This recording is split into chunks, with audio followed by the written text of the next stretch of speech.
دیکھیے genetic tendencies انسان میں ہوتی ہیں، ٹھیک.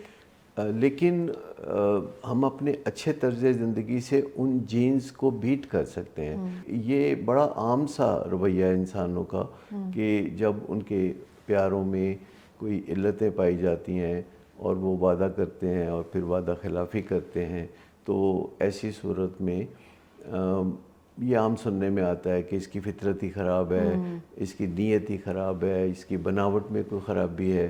اور پھر اس طرح کی بھی کہانیاں کہ یہ اس کے ماموں بھی ایسے تھے یا اس کے چچا بھی ایسے تھے، اور گھر میں چونکہ پہلے ہی علتوں کی وجہ سے ماحول گرم رہتا ہے تو ایسے ریمارک سے پھر میاں بیوی کے تعلقات بھی آپس میں خراب ہو سکتے ہیں. تو انسانوں کا ذہن جو ہے کہانیاں بنانے میں بہت ماہر ہے. دماغ کے مختلف حصے جب کچھ دیکھتے ہیں ارد گرد ایسا ہوتا ہوا کہ ہمارا کوئی پیارا بار بار ہمیں تنگ کرتا ہے، کہ نشے کی علت میں ہے یا کسی اور طرح سے پریشانی پیدا کرتا ہے، وعدے توڑتا ہے، تو ہمارا دماغ اتنی جلدی نتیجے نکالتا ہے. تو اس میں کوئی تعجب کی بات نہیں، کیونکہ دماغ کے مختلف حصوں کے درمیان جو پیغام رسانی ہوتی ہے اس کی رفتار 1,86,000 میل فی سیکنڈ ہے. تو یہ ایک سیکنڈ کے شاید 100ویں حصے میں یا 1000ویں حصے میں یا شاید اس سے بھی کم وقت میں وہ ایک کہانی بنا لیتا ہے. اور جو ہی ہم وہ کہانی بناتے ہیں تو اس کے بعد ہمارے دماغ کے کچھ اور حصے ہیں جو اس کہانی کے مطابق جذبات مہیا کر دیتے ہیں. جذبات ایک بیک گراؤنڈ میوزک کی طرح ہے. جیسے کوئی گلوکار جب گانا گاتا ہے تو اس کی آواز کو خوبصورت طریقے سے ہمارے تک پہنچانے کے لیے پیچھے ایک آرکیسٹرا ہوتا ہے. تو ہمارے دماغ میں بھی جذبات کا ایک آرکیسٹرا ہے. در حقیقت ہمارے جذبات کئی قسم کے، آپ سمجھیں کہ 252 جذبات ہیں جن میں سے ہم انسان گزرتے ہیں، اور جذبات کے بارے میں ہماری ووکیبلری کوئی اتنی زیادہ نہیں ہوتی.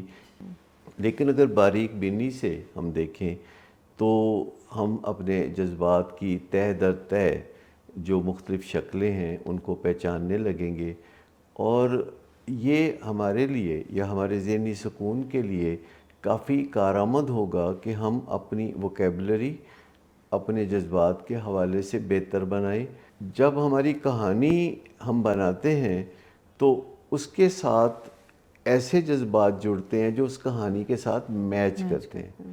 مثال کے طور پر اگر ہم دیکھتے ہیں سردی کے موسم میں گاڑی میں ہم کہیں جا رہے ہیں اور سرخ سگنل پہ ہم رکتے ہیں اور کوئی بوڑھا شخص جس نے گرم کپڑے بھی نہیں پہنے ہوئے اور اس کے پاؤں میں چپل بھی نہیں ہے، تو ہمارا دماغ فوراً کہانی بناتا ہے کہ یہ بہت مفلس انسان ہے، حالانکہ ہو سکتا ہے کہ وہ پیشہ ور فقیر ہو.